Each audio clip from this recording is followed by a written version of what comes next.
Hi, Empath Tribe. I'm hoping everybody's doing very well, sending you lots of love, lots of light. So, we just celebrated the full moon in Aquarius, which was a super moon. And from what I understand, it's the last super moon of the year. So, we are coming through a very, very powerful portal because at the beginning of the week of that last super moon, we had the Lionsgate portal. So the star seed, galactic New Year celebration. We started the week with Lionsgate and we ended, well, not ended the week, but, towards the end of that same week, we had a super moon in Aquarius, and that's really, really powerful. So I want to let you know, just in case you don't know, you may have been experiencing new light codes and new energy, and some of what was gifted to us that particular week. And of course, energy is fluid, so it continues to, flourish and integrate within us for several weeks, sometimes months after really powerful, auspicious spiritual days. So we came into a space of culmination, an embracing of change. These are some of the light codes that were gifted to us: authenticity and rooting deeper in our inner truth and finding our passions for all kinds of things, passions for love, passions for self-love and creativity and hobbies and life, and just being free and being unapologetically who you are.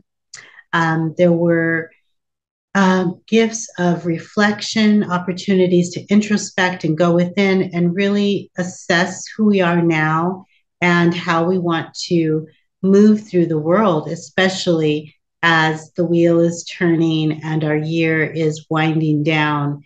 And we are, it's almost, summer's almost over for those of us that are experiencing summer at this time.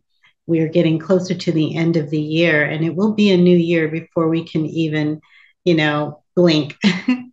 um, Also, what's gifted is this idea of knowing that we're enough right now. We're perfect, just like we are, even with our imperfections, even with our glitches and our flaws and the things that we were with, we wish were different, aesthetically, physically, emotionally, whatever, educationally, all the ways.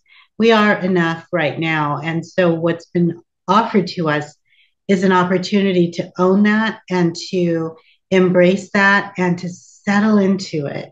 Not just say it and let it just be meaningful words, but to settle in to this idea that we are perfect right now, individually and as a collective.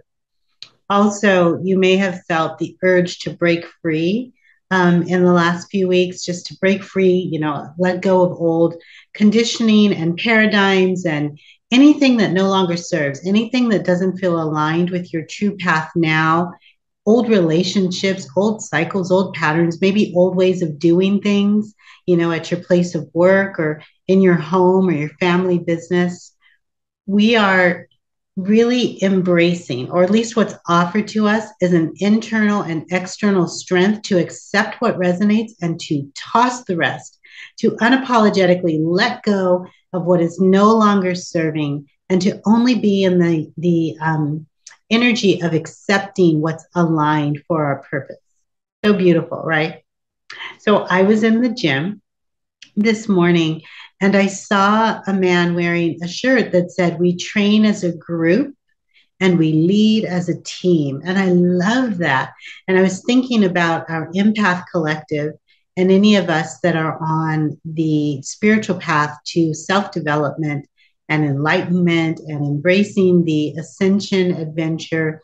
We are training, right? We're ever learning, we're training, and we're training as a collective, as a group. And in our individual and collective training, we are emerging as leaders, way showers, star seeds and light workers and empaths, awakened empaths. And it's so beautiful. So we're training as a group of empaths, energy sensitive beings who once had no clue what we were doing. The waves of intensity were intense and overwhelming. It was too much, right? Remember those days, empaths, when it was just too much? I mean, like yesterday, maybe for some of us, right? The waves of intensity just coming in, and not knowing if we were going to be able to survive and float through all with so much energy, sensitivity, and so much crazy in the world, and feeling it in every fiber of our beings. But here we are, we're still breathing, still flexing, right? We got this, we're doing this, and we now know that we are divinely supported. We're not alone. We have an abundance of support and love from divine beings that serve the creator just like we do, and who are voluntarily choosing to support us and protect us and guide us every step of the way. So we are so blessed. And as we're growing as an empath collective, we are remembering, we're rediscovering, we're learning, we're identifying who we truly are and why we're even here on the planet. And truly, truly, truly, we were born for such a time as this, as way showers, to be a light in this world. So these are some of the offerings that were gifted to us between the Lionsgate portal and the full moon in Aquarius. Very potent, very powerful energies. You may have experienced a little anxiety. You may have continued to have crazy dreams, prolific dreams, dreams that feel like movies or like they're happening in real life. You may have experienced telepathy with loved ones, people across the world, different countries, different hemispheres, feeling a deep connection to them. They may have been showing up in your dreams recently. And some of the dreams may have been so intense that they felt very real, and you woke up feeling like that really happened. And I would say to you, they probably did happen in another dimension. You were probably doing very powerful work over the last few weeks, those of you that felt those intense energies. So today is a Q&A, and we are going to answer, or I'm going to answer some questions that were emailed to me recently. There's 3 of them. And the first question is, how do I know who to listen to? So this is actually, I condensed the question. So I put several questions into one question. So the questions were, how do I know who to listen to?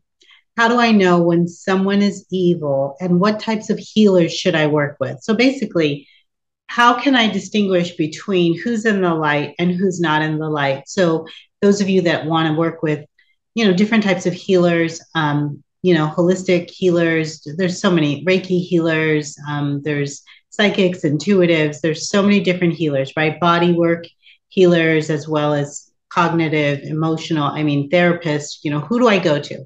Who do I know to trust? And what books do I read? And what do I listen to? Who do I listen to? So excellent, excellent question. And we're going to dive in. That's the first question. The second question is, what's the difference between a feeling and an emotion? So we're going to get into that. And then the third question is, how can I heal my inner child? All right. So here we go. You may have heard some of these terms: witch, wizard, alchemist, prophet, prophetess, priest or high priest, priestess or high priestess, intuitive, magician, psychic, intuitive, medium, light worker, starseed, and of course, empath. So you may have heard any of those terms and titles, and you may wonder, what do they exactly mean? What do the labels mean? And how do I know which ones are good, which ones are bad? Like, if it's a witch, does that automatically mean that they're evil? They're serving Satan? What does it mean? And some people do automatically assume that the title means that they're good or they're bad. They're either in the light or they're serving the darkness. The reality is, and you don't have to, endorse my belief systems. I'm sharing what I believe based on my lineage, my ancestry, and my connection to the divine, the different spiritual beings and angels and guides that I work with that honor God, that exist in the highest realms of pure love and light. That's the structure that I work with. I don't deal with darkness or nefarious beings.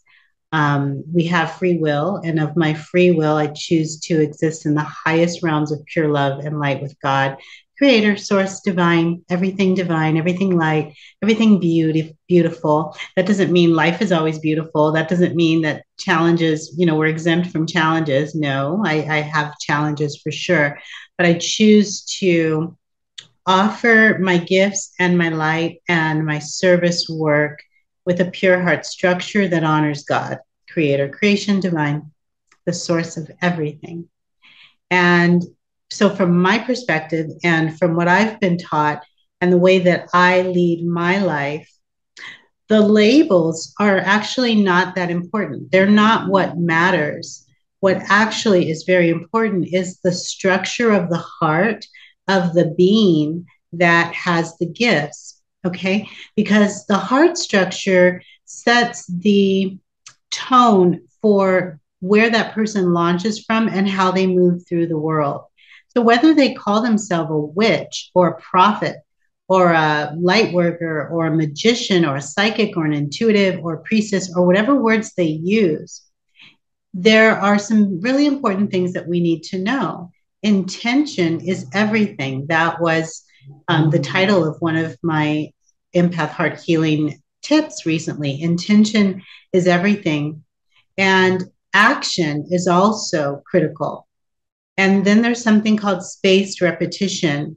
So intention, action, and spaced repetition of the intentions and actions will eventually create a vibrational set point.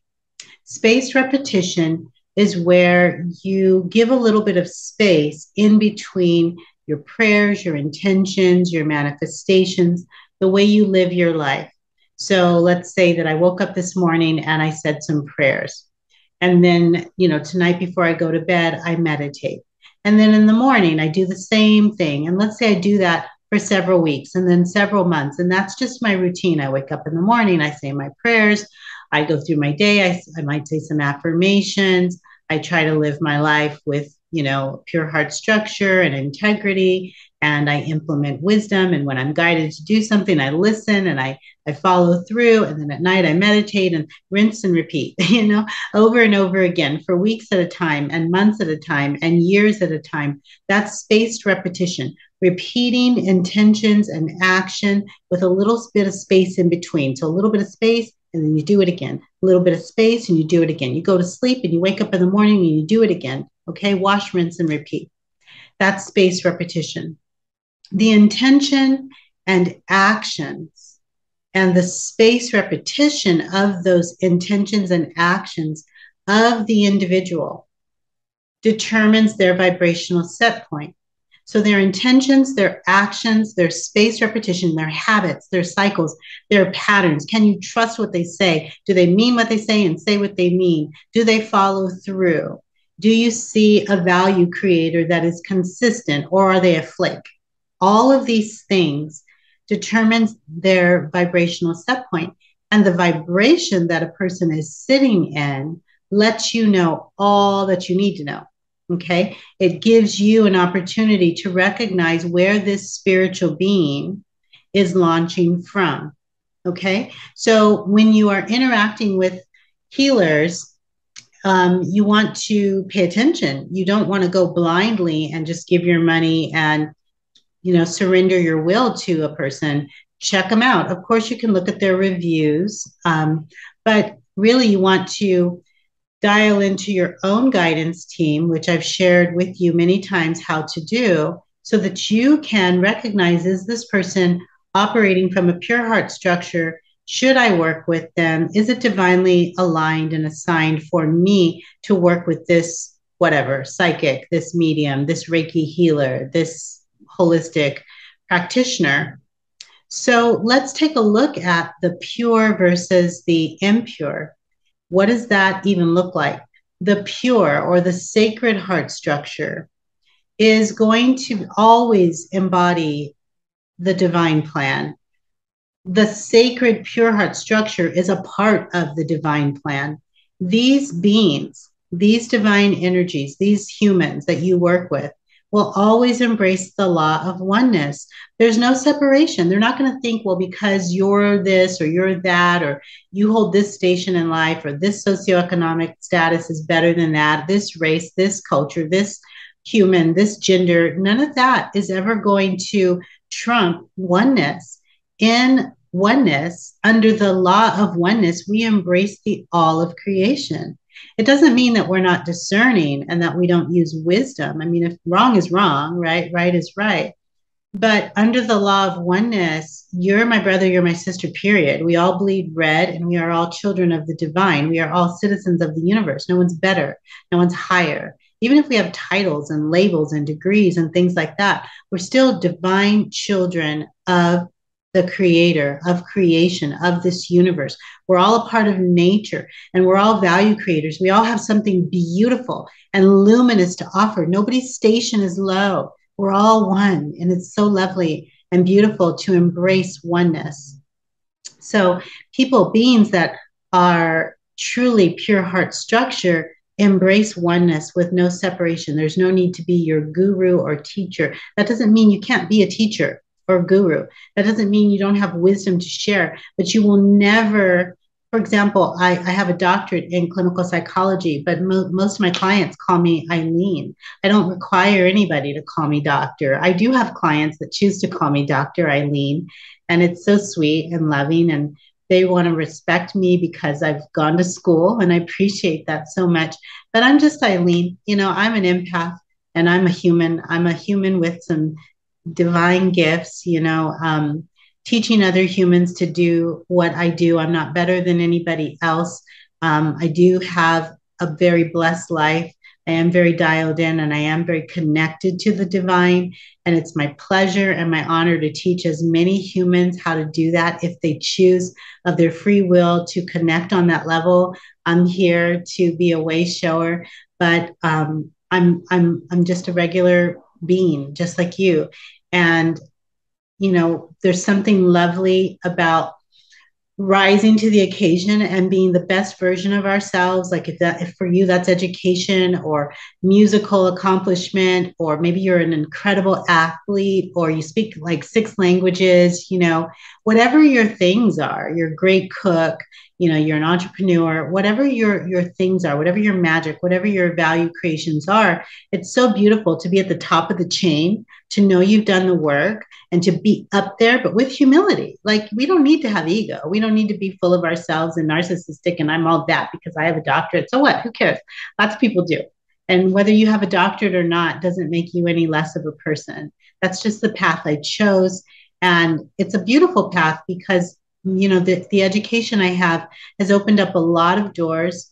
I've established a certain level of credibility because I've done the work, and so it opens doors for me to serve more. That's how I look at my path. And I feel like that's just, anyone who has a thing, a niche or some special gifts or whatever, it's really just to be shared with the collective. Like if you have an amazing singing voice, and you might have fans and you might have groupies and things like that, but really it's a gift that was given to you by nature and the divine to share with the collective, because your beautiful voice uplifts humanity, right? So all of us with our profundity and our beauty and our magic and our sophistication and our gifts and our sexy and all the things that we are as humans, it's lovely, but it's to be shared. It's gifted to us to be shared and to inspire the masses and to encourage and to build up and lift up, not to be full of ourselves, self-absorbed and feel like, well, I'm all that, because that is so old and tired. That is so old paradigm. So old structure, so like annoying even, because it's so not where it's at right now, right? That is not universal consciousness. That is not the law of one. But I digress. So back to pure heart structure, which is the sacred heart structure. It is where we know that we are co-creators with God, the source, the universe, and the divine. It's where if you have gifts and you have power and you have magic and you have electricity coursing through your veins, the intention is to heal the planet and the people living on the planet. It's an intention to live and practice a lifestyle of light. It's where we transmute energy and we clean energy and we clear energy. We move through the world with that intention. That's our vibe. It's where we're always up leveling and upgrading, not only ourselves, but the people that we engage in with and the situations and circumstances that are a part of our life. A pure heart structure always wants to shift to the higher frequency, shift a situation, the circumstance to the highest, octave, experience, frequency that's available. And we want to take as many people with us on that journey as is possible. We also align with the divine and make adjustments as needed without drama or need to control. So what that means is, let's say that I'm leading a group of people. They're my assignments, and I feel I'm supposed to go this way. And so I'm taking the people this way, but then I get a download or a visitation from a higher being, and I'm in clarity that, oh no, I'm not supposed to keep taking them this way. The road to the divine is actually this way. Well, with a pure heart structure and humility, we'll just turn and go the other way without it being this big, huge, oh my God, or no, I heard from God and God told me it was this way, so we're going this way. No, pure heart structure is humble. It's listening. It's ever dialed in. And because it's dialed in, it probably you won't make too many mistakes. But if you get off track or you get off course or spirit leads you, it brings a correction because energy is fluid and it's always changing and the winds of change are blowing. And although you were supposed to go that way, because of circumstances, you should now go this way. We'll listen unapologetically. We'll follow through. The trash man is here. And it's kind of loud. And it's so funny because our trash person comes 4 times a week. And usually they come in the evening on this day, but they're not coming on the evening. They're coming early afternoon. So we're just going to roll with it. And I hope it doesn't bother you, empaths. So also a pure heart structure, usually the energy, the gifts, the power, the potency of those gifts has been passed down. It's a part of a lineage. So the person, the healer, the being that is demonstrating this power and this beauty, usually the torch has been passed down from their ancestors, their tribe, their predecessors, their spiritual lineage, and they are carrying the light that has been gifted to them from generation to generation to generation. Now, it doesn't have to be blood ties. Most of the time it is, but it can be a lineage like a teacher. A teacher can pass their lineage and gift their lineage. They can bless you to carry the torch and to carry the call and to be a way shower. So beautiful. So basically, the pure heart structure being is authentic. It's authentic power passed down from a lineage for you to manifest. And the manifestations are obvious. They're not fake. They're not contrived. They're not, like kind of, but not really. You know what I mean? It's like when the person is truly in the light, they are a true healer, whatever their gift is. And you can count on them to be able to manifest what they say they're going to manifest. Okay. Now, let's talk about the impure structure. These humans have a power and control structure. Their vibe is very, very different than the pure heart structure. Unlike the pure heart structure that is co-creating with God, creator, creation, universe, divine, the power and control structure is a self-serving structure. They have a lower vibration. Sometimes the way that they move through the world, their energy signature is demonic. They dial into the negative aspects of power instead of the positive. They use their knowledge of energy for selfish purposes, whether it's alone or in a group or with nefarious, agendas. So let's take the term wizard. A wizard could be a manipulative being, or they could be a being in the light. The same is true for a witch. The same is true for an empath. The same is true for a psychic. It just depends on intention and how they're directing the energy and how they're using the energy that's gifted to them, regardless to title. The titles and the labels that we use, if we even use any of them, have been passed down from generation to generation. And depending on culture and ancestry and tribe, certain terms were a place of honor. They were like royalty. Whereas in modern times, they may be associated with darkness or the devil or something like that. But historically, they may, like wizard or witch, wasn't necessarily a bad thing. They were no different than a holistic healer or a medicine person or a shaman. There's so many terms. So remember, it's the intention and the actions and the space repetition that determine the vibrational set point. And all of those things, intention, action, consistency, doing a particular thing, and vibrational set point, determine whether you can trust these people or not. The self-serving manipulative structure, the power and control structure, which is impure, they practice energetic manipulation, or what we might call the dark arts. There's going to be curses. There's going to be dark spells. Now, I don't have a problem with spells if you are casting the spells for your own self, your own life, your own master manifestation.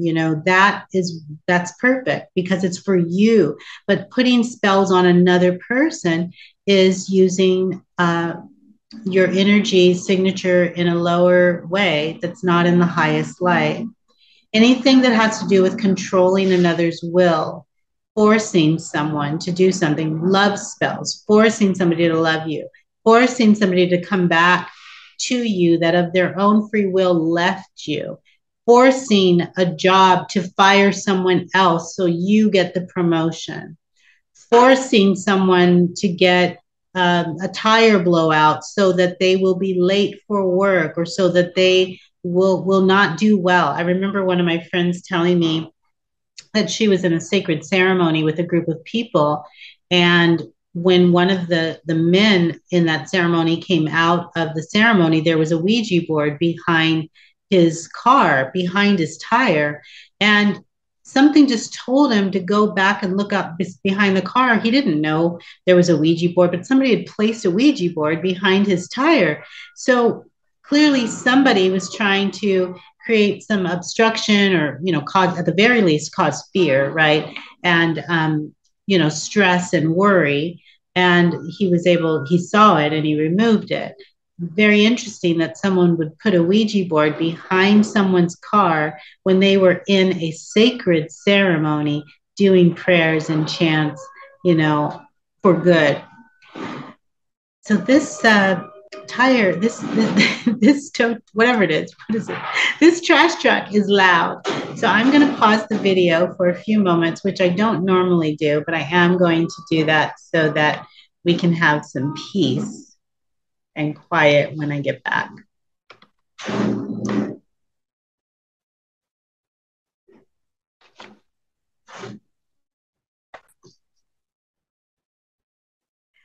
Okay, I'm back. Sorry about that, empaths.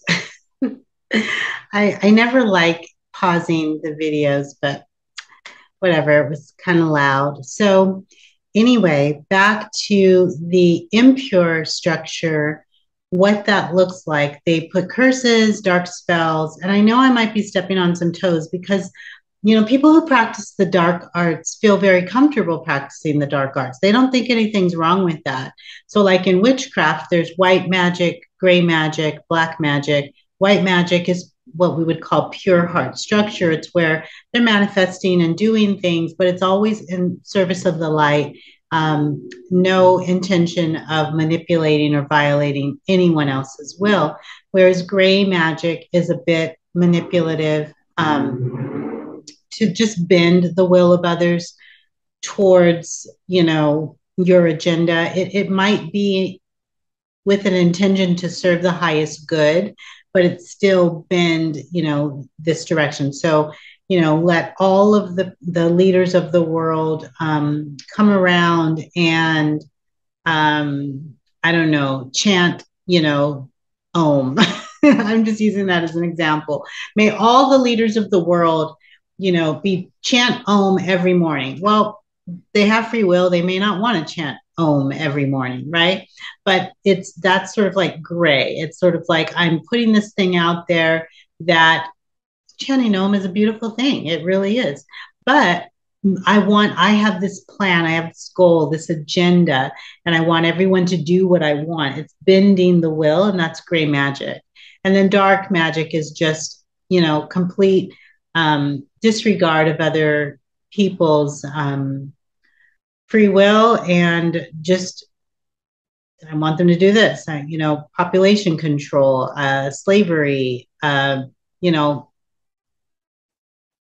Holocaust, you know what I mean? Victims, concentration camps. It's just, this is how it is, and this is how I want it, and this is the way that it's going to be. And I will bogart, railroad, undermine, manipulate, do whatever I need to do to make that happen. So this structure uses force, they use deception, they violate free will.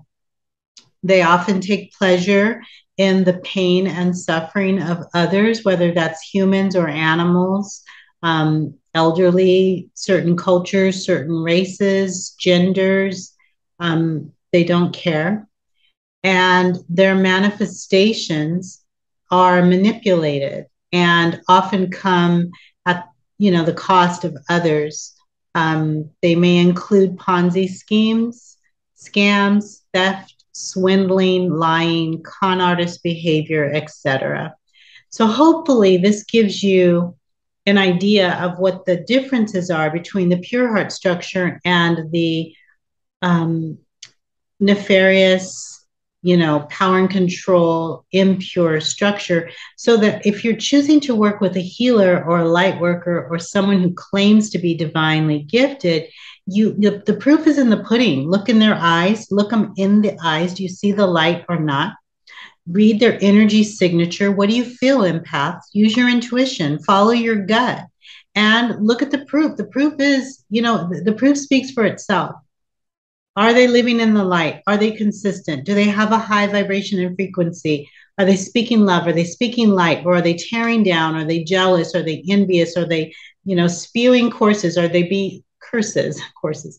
Are they spewing curses? And hating the people? And if something doesn't go their way, do they lose their ish? Do you know what I'm saying? Publicly and privately. And are they the same person privately that they seem to be publicly? Like all that stuff. You guys know what to do. If you're going to work with somebody, you know what I mean? Follow your gut. Listen to your instincts. Listen to your guidance. Go into the pure heart structure. Download. Get the base commands before you work with anybody. You'll always know what to do. Okay? All right. The next question, what's the difference between a feeling and an emotion? So this is a great question. A feeling is an initial reaction to an experience. It's temporary, and it can change and it can dissipate very, very quickly. Now, an emotion is a feeling that is sustained for a period of time, and then it roots itself in your consciousness, in your psyche, in your heart space. So let's say, I'll give you an example. Let's say that you're in a grocery store and, you see peaches and you went there just to get peaches, and somebody takes the last two peaches, and, you say, oh my gosh, I came here for peaches. I wanted peaches. And the person is a little snippy and snooty and says, well, too bad I got them. something rude, doesn't even give you one peach, just is like, I got them. And so then you check, to see if there's any more in stock. No, that nasty person got the last 2 peaches. Now you're upset because you only went to the store to get peaches because you were going to make your grandma's peach pie.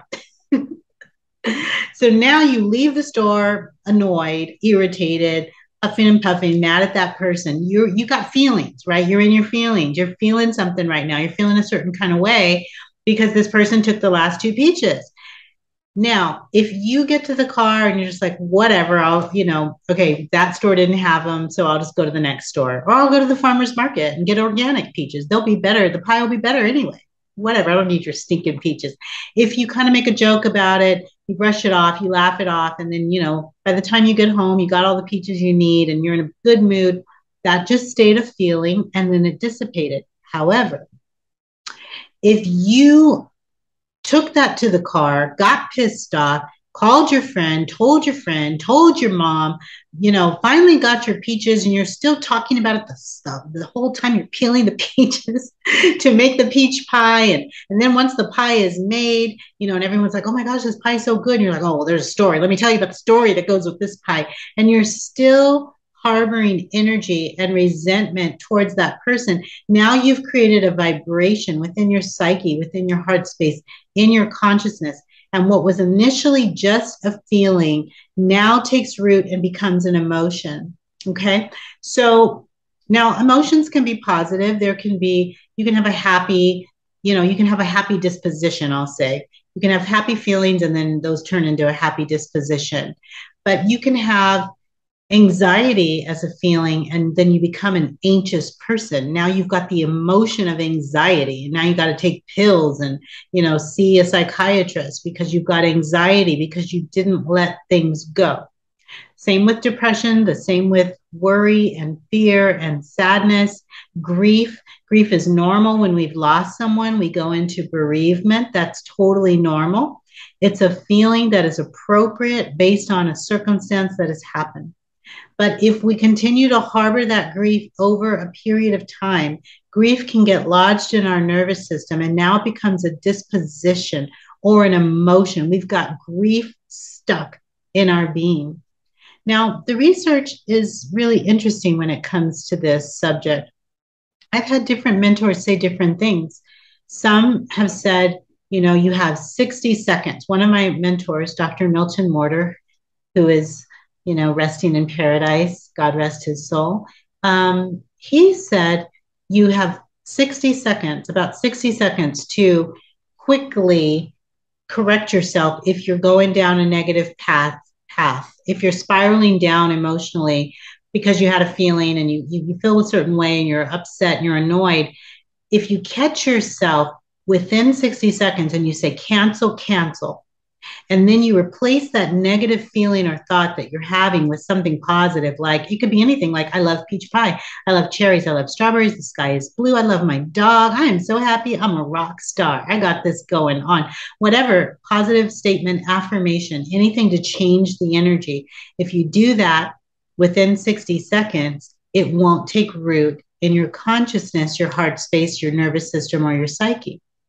But I've also heard other people say that you have anywhere from, I've heard 15 to 24 hours, and I've heard up to 36 hours. So I don't know. I don't know what the actual research is in terms of how much time you have to make a correction from something just simply being a feeling and becoming an emotion, a long-term complicated emotion that you're going to have to contend with and deal with for a really long time. I don't know the exact neuroscience behind this, but what I will say is this. If you can catch yourself sooner than later and quickly make adjustments, then a feeling can just be a feeling and it can dissipate like that. And you don't have to interfere with your vibration or your life. You can let stuff go. You can let ish go. You know what I'm saying? You don't have to hold on to stuff. If you can let things go and not harbor unforgiveness and be all resentful and bitter and angry and jealous and envious and, mad, if you can just let it go, if you can breathe through it and change the energy. Go for a walk, go swimming, do some jumping jacks, jump on get on an elliptical or a trampoline, tell a joke, watch a comedy, bake something, make something, create something, roller skate. I don't care. Do something to change that energy so that the feeling doesn't have to become an emotion, and you'll be better for it and your life will be way more peaceful. So a feeling that is sustained for a long period of time can become an emotion. It creates a vibration, and there are going to be psychological and physiological consequences because of that sustained state of being or that sustained mindset. Okay. And then the last question, how can I heal my inner child? So actually, one of the things we want to do when we realize that we've got a little inner child, a little inner boy, a little inner girl inside that is so wounded. And even though we're an adult, it's the little inner wounded child that's showing up and having the conversations with people and getting attitudes and being mad and being rejected and hurt all the time. So we want to address the feelings that that inner child experienced that were never healed. You might want to do this in a ceremony or, in your prayer time, in your meditation time. You want to soothe your inner child.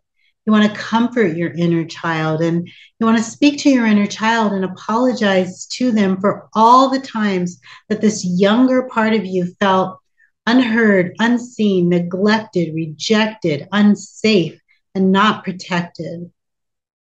You want to let your inner child know that everything's going to be okay, that you as an adult know how they feel, and that you're sorry that that little part of you went through whatever it had to go through and that it felt alone and unsafe and unprotected. But you want that little part of you to know that it can rest now and relax now, because the adult part of you is going to do your very best to be the best version of yourself, to heal, and so that the two of you, the little part of you and the adult part of you, can thrive and live your lives with excellence in a divine way. You want your inner child to know that it no longer needs to carry the burden of pain and suffering that occurred when you were younger. You want to let yourself know that you are taking full responsibility for your healing, and that you are strong enough, that you got this, that you can do this, and you're going to take care of both of you just like a champ. You want to give your inner child assurance that you are in control and that you are working with the divine and angels and your guides in beautiful ways that will keep you and your structure free from pain, violation, trauma, rejection, and all those things that little you experienced when you were a child. Inner child work is a very beautiful gift that we can give to ourselves. I've done it in my own life, and I've led many, many clients down the path of healing in this way. And I do want to encourage you, if you have experienced trauma as a young person, if you were violated in any way or mistreated or had narcissistic parents, or parents who died when you were young or were on drugs or incarcerated, whatever the circumstances were, whatever occurred that caused your inner child to feel wounded and you're still carrying those wounds, you can release them. You can let them go. But it starts by acknowledging your little child inside and letting them know everything's going to be okay. You can imagine a bubble of light around you in your prayers and meditation. You can imagine yourself holding your little inner child by the hand and just holding them close to you. And as the divine, this bright light shows up, and you've got all your guides and your ancestors, your angels, and God creators right there in front of you, you can ask your inner child, are you ready to merge with me and trust me? Give me the reins of your heart. Are you willing to trust me? And if you feel like your inner child says, yes, I'm willing to trust you, then imagine that light merging the two of you, integrating your little parts with your adult parts, bringing you into oneness with creation, with creator, with the source, and allow the clear light to heal you from head to toe all of your chakras, all of your subtle bodies. And in this space, just express gratitude for the merging of your inner child with your adult you. So I hope these answers to these questions are helpful, empaths. Thank you to those of you that messaged me and asked me these questions. They're so great because it allows me to share with others. And I just want to honor all of you and celebrate you now that we have gotten through this super moon and our Lionsgate portal. May you, dear empaths, receive everything that you need to continue this path. May you have all that you need in oneness that brings peace, blessings, health, prosperity, magic, adventure, love, wisdom, joy, fulfillment in every area of your life. May you experience all the abundance and prosperity and blessings. May you receive, receive, receive, receive everything that is a part of your inheritance, that is aligned, that is available, that is attainable, that is possible. May you receive all your blessings, knowing that you are worthy, you are sacred, you are sovereign, you are so deserving.